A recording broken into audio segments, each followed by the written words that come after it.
What happens when you witness someone in distress, but decide to do nothing?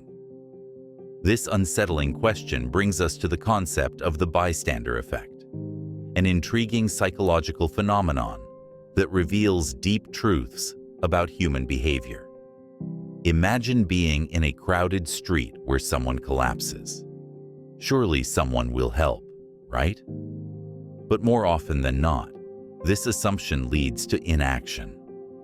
The bystander effect isn't just a quirk of group dynamics. It reflects our complexities as individuals and echoes through the annals of our psychological landscape. Today, we'll explore how this phenomenon impacts our actions in emergencies, revealing truths about our psyche, moral responsibilities, and the ways we can grow as individuals. To grasp the depth of the bystander effect, we must first encounter the nature of responsibility in social situations. The pivotal research of social psychologists Bibb Latané and John Darley in the 1960s showcased their groundbreaking studies on this phenomenon. One striking case was the tragic story of Kitty Genovese, a young woman who was murdered in New York City, while numerous neighbors reportedly heard her cries for help. Each bystander assumed someone else would intervene, leading to a collective paralysis of action. Latané and Darley coined the term diffusion of responsibility, illustrating how individuals in groups often feel less compelled to take action because they believe someone else will do it. This insight introduces a sobering reality. The more witnesses there are, the less likely intervention becomes. As we dissect these findings, we can't ignore how they align with theories of the human psyche, such as those posited by Freud and Jung. Freud's exploration of the subconscious reveals how our instincts and repressions shape our decisions. While individuals may wish to help, the fear of social judgment or personal repercussions can compel them to repress their instincts. Jung further complicates this picture by proposing the notion of the collective unconscious, a shared pool of experiences and knowledge that affects our decision-making. In the face of emergencies, this unconscious collective interplay could lead us to assume that someone more capable or knowledgeable will step in, ultimately stifling our own twinge of moral responsibility. Yet, these theories extend beyond mere speculation. They draw us into a space of profound inquiry.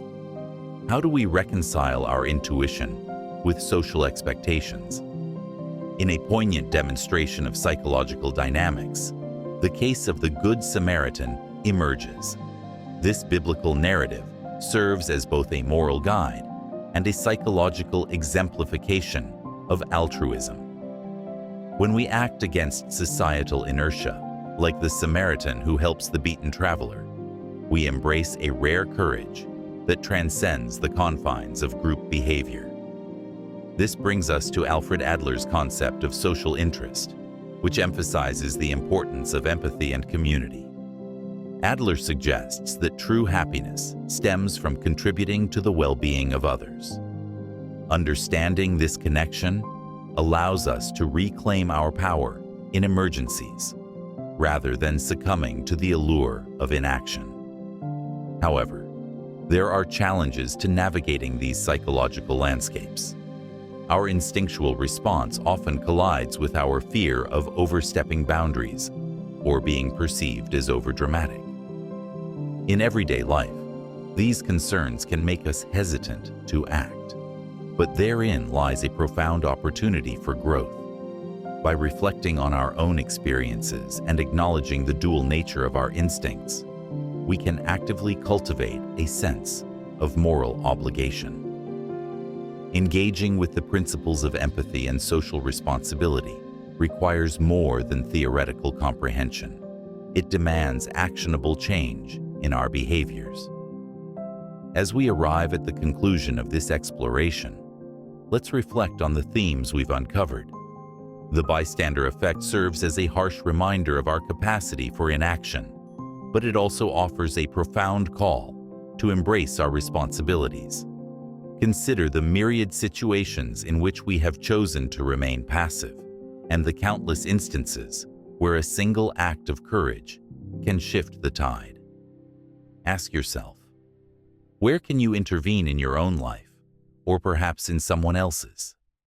How can a single decision to step forward redefine outcomes, not just for others, but for ourselves as well? In the end, we are not mere spectators, but active participants in the tapestry of human existence. The choices we make resonate beyond our immediate surroundings, shaping the collective human narrative. Let us move forward with a renewed commitment to act, to break the patterns of inertia and forge connections grounded in empathy and awareness. As we conclude, I invite you to share your thoughts and experiences in the comments. Reflect, engage, and awaken the courage to act. Remember, every small gesture of kindness and compassion has the power to alter someone's path irrevocably. Stay curious, stay engaged,